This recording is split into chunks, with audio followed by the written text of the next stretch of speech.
Translation purport by His Divine Grace Srila Prabhupada.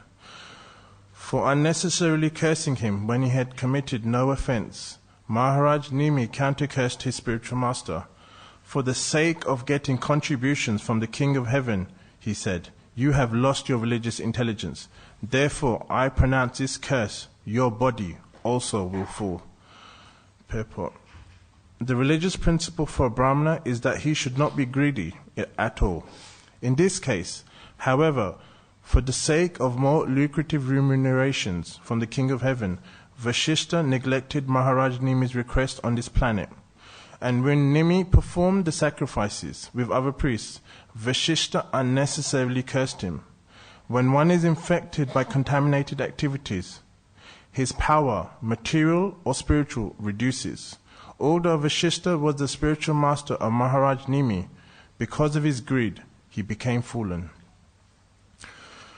Omagyantimarandasya Gyananjana Shalakaya Chaksur Unmilitam Yena Tasmai Shri Gurave Namaha Jai Shri Krishna Chaitanya Prabhu Nityananda Shri Advaita Gadada Shivasadi Gaura Bhaktavrinda Hare Krishna Krishna Krishna Hare Hare Hare Rama Rama Rama Hare Hare.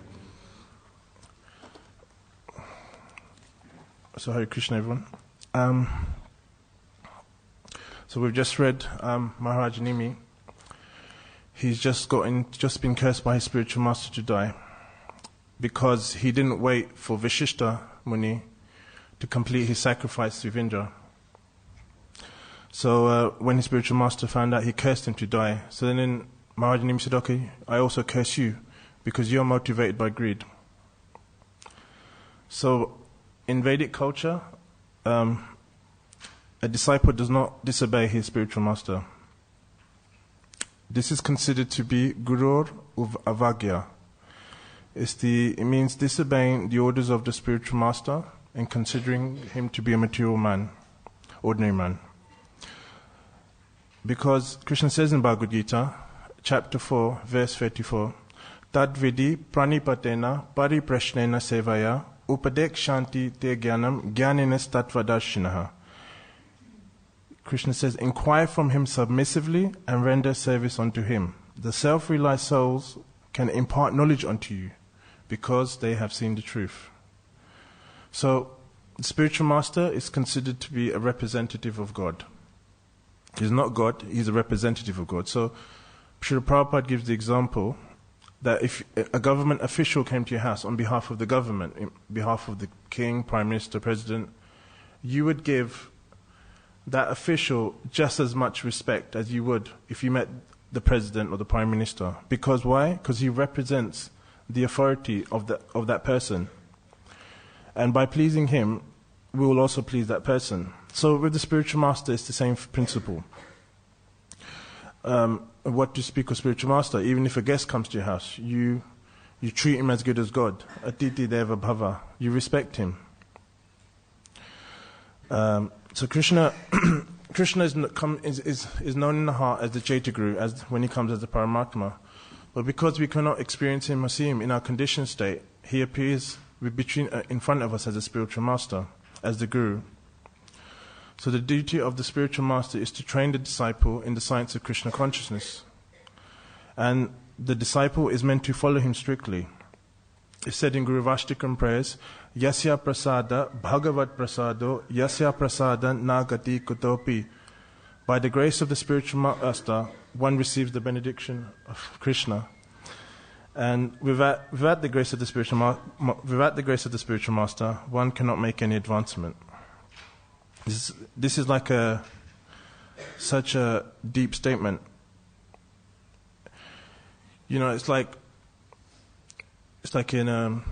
when you're at university, just say you're studying for a maths degree, and your professor is he's teaching you maths. So you go to university to learn maths, but the idea is you learn from him submissively. He gives you homework to do, you do it. You don't argue with him, you ask him questions, and then he imparts knowledge to you. If you're rude to him, he'll probably kick you off the course, or he won't teach you. So the spiritual master, who's a representative of God, The idea is we give him just as much respect. He's not God. And I remember a few years ago, I met this person from a different organization. And his idea was that the Guru is God. Not a representative of God, he was God. So then when I was explaining to him that, well, the spiritual master, if he's God, then, one day he's going to die. He said, yeah, it doesn't matter, he's still God. But he had this very sentimental understanding of what God is. He didn't really understand the science behind it. So in Chaitanya Charitamrita it's explained, Brahmananda Brahmite Kona Bhagyavan Jiva Guru Krishna Prasad Paya Bhakti Lata Bij. That the jivas, they're wandering throughout the universe aimlessly. But by the mercy of the spiritual of Krishna, they receive a spiritual master. And by the mercy of the spiritual master in Krishna, they receive the Bhakti Lata Bij, transcendental seed of knowledge. And by that, our spiritual life starts. Obviously, the spiritual life is already within us. The Bhakti Lata Bij helps to bring that out. So, in the Mahabharata, it says there's a verse which says that if the Guru deviates, then a disciple should reject the Guru. So it seems there were principles, there were guidelines, there were protocols for the Guru-disciple relationship. It wasn't that, you could say there was like a plan B if things didn't go ahead as normal. And an example of this is when Bali Maharaj, he was giving things in charity because he was a king, he was a demon, and his spiritual master Shukracharya said, this boy Vamnadev, if you listen to him, to his wishes, which was to give him 3 steps of land, you'll lose everything. So Bali Maharaj rejected his spiritual master because, he was also a dharmic person, and ultimately he lost everything. And at the same time, he rejected his spiritual master. So this is considered to be glorious in this context. He rejected his spiritual master. It's not inglorious. So the Guru has to be evaluated by an objective standard, which is given in Scripture. And Guru Sadhu Shastra, which is our checking points, is like, you could say, is a representation of Krishna. Because Krishna is the highest authority, but we can understand what Krishna wants through these 3 mediums, Guru, Sadhu and Shastra. Even in Vedic times, if a Vedic sage would do something, he would be corrected. So for example, when you have these fire sacrifices, in traditional time there was 4 priests. I don't know the form, but each of them represented for the Vedic Samhitas, the Rig, the Sama, the Atharva, and the Yajur. So the Sama Veda priest would chant the mantras, the Yajur would do with the ritualistic aspects, and I'm not sure what the other one would do, but then one priest would oversee it, he would correct them, so that would be the Atharva. So there was always this, someone to check it, to make sure they're doing it correctly. So because if they didn't, then what they were aiming for wouldn't happen. So there was always a correction system. Even Brahmaji, when he would be corrected by his sons, the 4 Kumaras and the sons of Marichi, sometimes they would make fun of him, but they would tell him what the right thing to do is, and he would listen to them, and he was their father. So if the Guru becomes fallen, there's no obligation to follow him, because if he's going against Scripture, if he's not teaching you to surrender to Krishna, if he's teaching a philosophy contrary to the Vedic conclusion, then we don't have to follow him, we can reject him. But if he's not fallen and we reject him, then we're digging a hole for ourselves. So therefore it's important for the spiritual master and the disciple to study each other. And it's explained in Hari Bhakti Vilas, you should study the characteristics of the spiritual master, you should live under him, you should serve him, see how he is, he gets to know you, and vice versa, it's working both ways. So you're both checking each other, because naturally that's normal, right? Before you go somewhere, you would, if you're going to, I don't know, if you're applying for a university, you would check out what's the credibility of that university, is it accredited, is the teaching standard good? You wouldn't just go there blindly.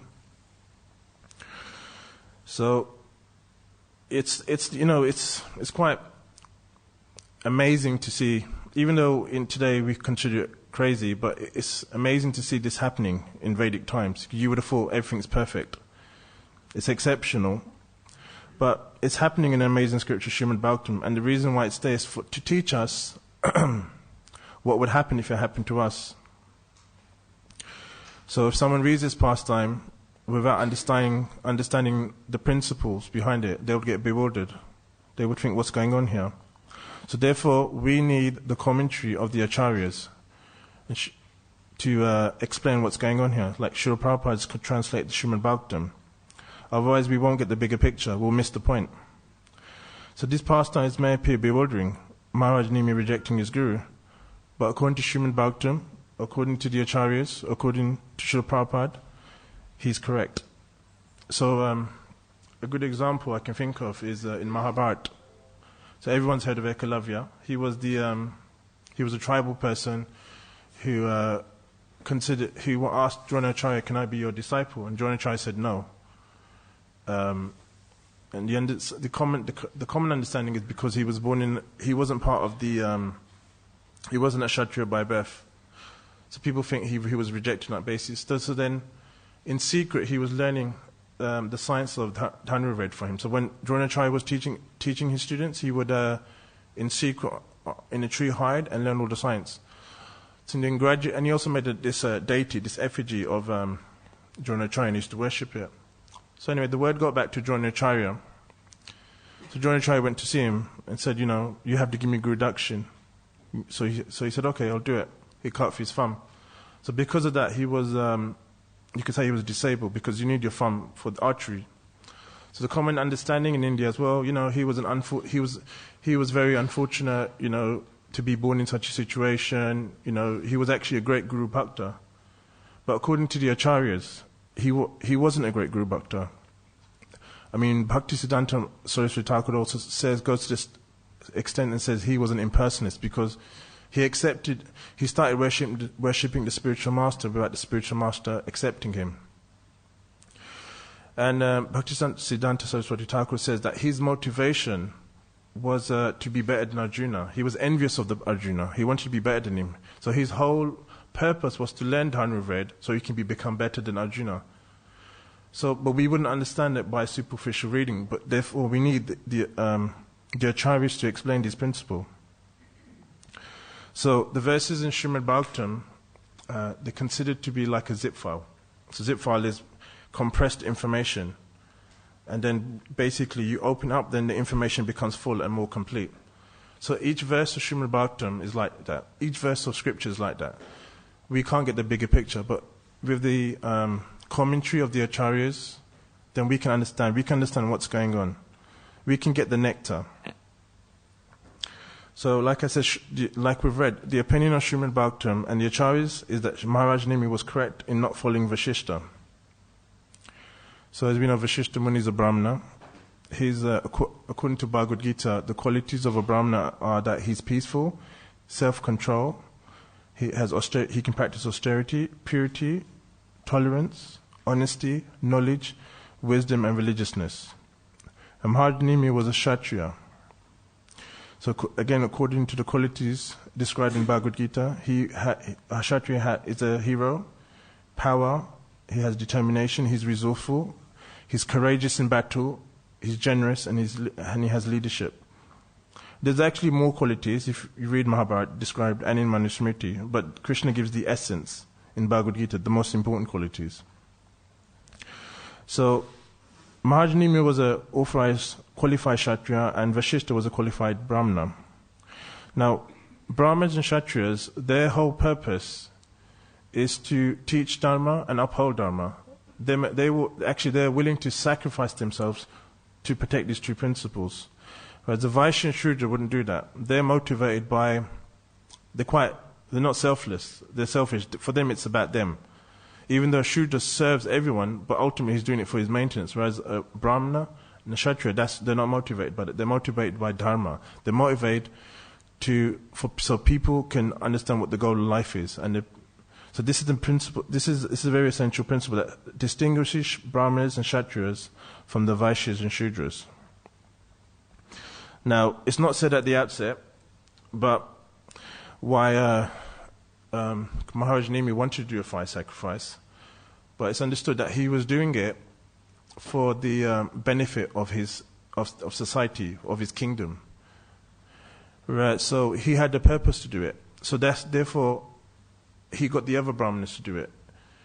So he couldn't wait for Vashishta Muni to come back because, like he said, life is short, time is passing.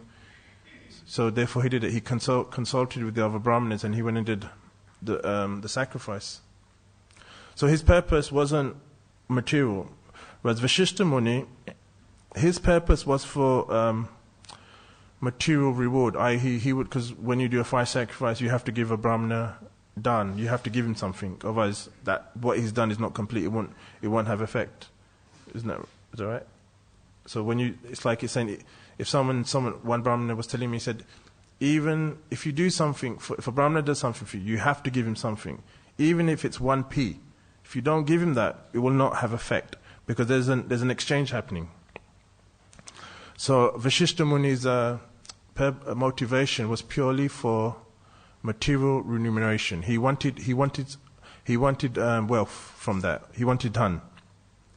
So again, this is not like we just read from the qualities of a Brahmana. A Brahmana is not motivated by these principles. He's motivated by higher principles. He accepts whatever comes his way. So greed is like described in Bhagavad Gita, chapter 14, verse 17. It said, Sattvat sanjayate jnanam rajaso lobha evacha pramada moho tamaso bhavato jnanam evacha. From the mode of goodness, real knowledge develops. From the mode of passion, greed develops. And from the mode of ignorance, develops foolishness, madness and illusion.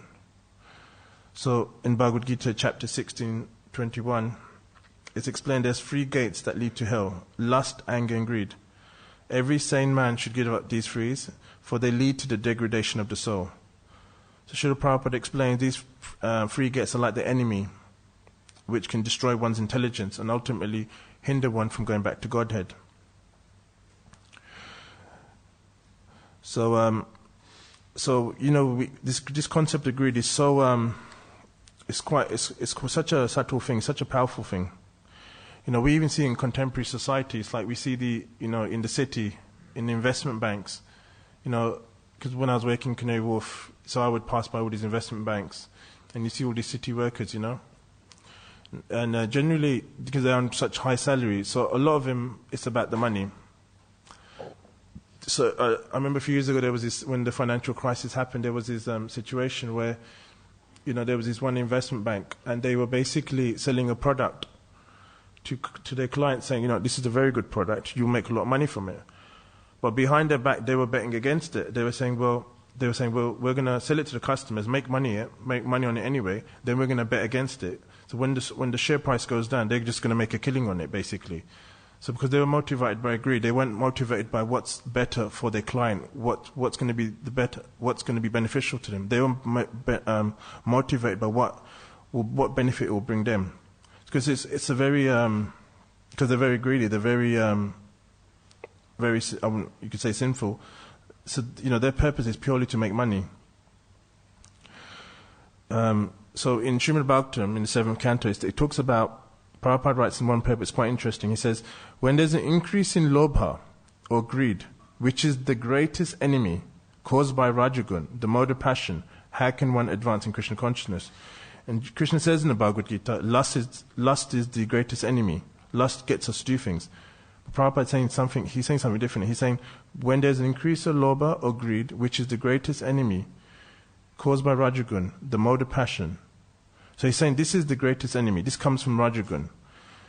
And greed is so subtle. It's so it's one of those things. It's hard to we know, like something that's subtle. It's hard to notice. It's hard to appreciate. Hard to see the gravity of it. But when external things like the manifestation of it, like lust, or like anger, we can notice it, and we can satisfy those things. But greed is very difficult to not satisfy because it's so subtle. It's like a disease. The more you want, the more you want. If you get something, the more you want of it. So, Prabhupada's explained that greed, no matter what you do, can never be satisfied. So just like if I'm angry with someone, and if I just speak to the person, I get angry with that person, there's a release there. I can kind of like, it's like when you let off some steam. So the anger goes. If you're hungry, you can eat something and that hunger goes away. If you're thirsty, you drink something and the thirst will go away. But greed, because it's so subtle, it's so difficult, it's very difficult to go away. So therefore, the Acharya is talking about developing spiritual greed to advancing Krishna consciousness. Because greed is, instead of rejecting it, we're trying to purify that desire, but we're aiming it at Krishna.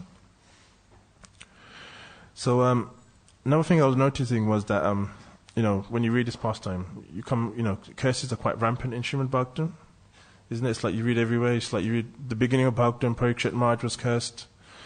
Even Krishna was cursed by Gandhari.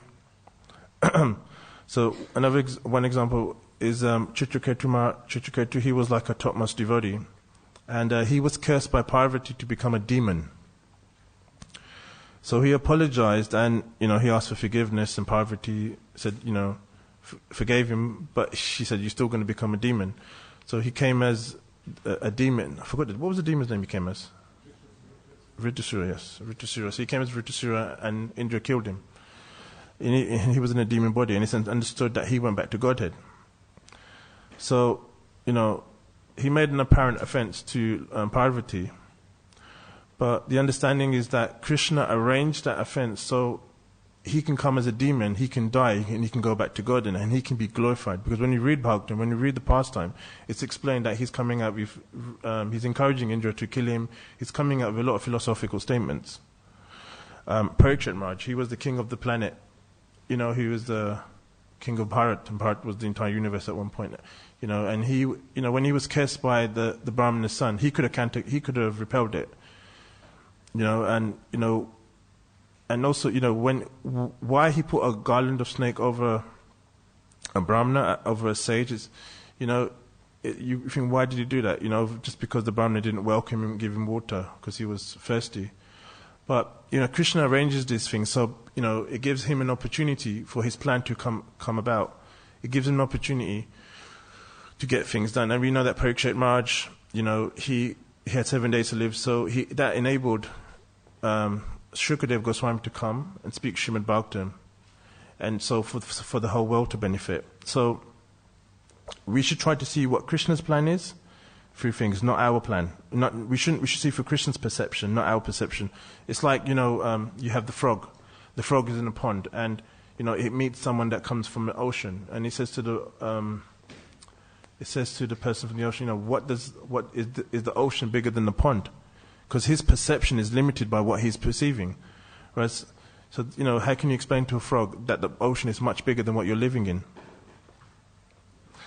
So, Yamaraj was also cursed by Manduka Muni to become a Shudra. And, it's explained, Yamaraj is like the king of religion. And, he came as Vidura. He could never be a king. And he was considered, like, he wasn't really respected by the Kauravas, and they kicked him out.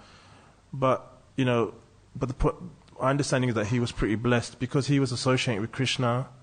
He was also blessed to associate with the Pandavas. Even though he was cursed, there was a benefit to it. He wasn't limited. He wasn't restricted by it.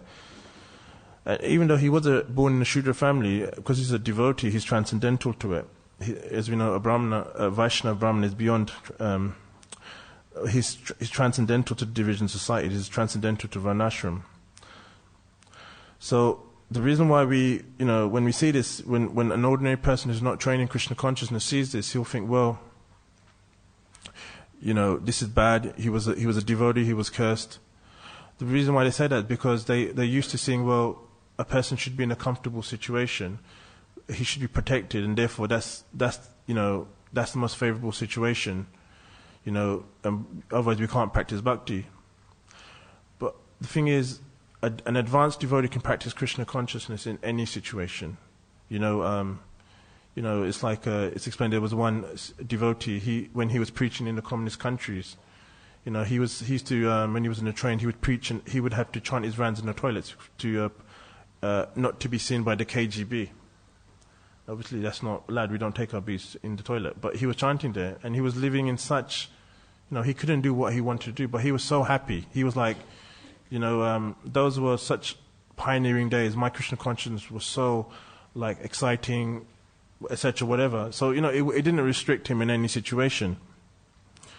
You know, and I remember when I was doing a book distribution over the holidays, and I was outside shopping, you know, where I live, there's like this massive train station, and I was, you know, like really allowed to distribute books there. So, you know, the security guard came, and, you know, he'd been to the temple, and he said, you know, why don't you go outside to a specific place? You'll be able to distribute more books there, you know. So, you know, when the security guard was coming towards me, I was thinking, oh my God, I'm going to get kicked out now. But instead, he came and he put me in a better position, and I was distributing even more books than before. So it worked out even better. So, you know, we should try to see what Krishna's plan is, what he wants. We should try to see every situation as Krishna's plan, as Krishna's mercy. And then by doing that, we'll be able to be in line with Krishna's desire. So, just to finish off, I'd say, you know, even though there's curses in the Bhagavatam, you know, there's always a happy ending. So, yeah, anyway, I'll finish here. Is there any comments or questions?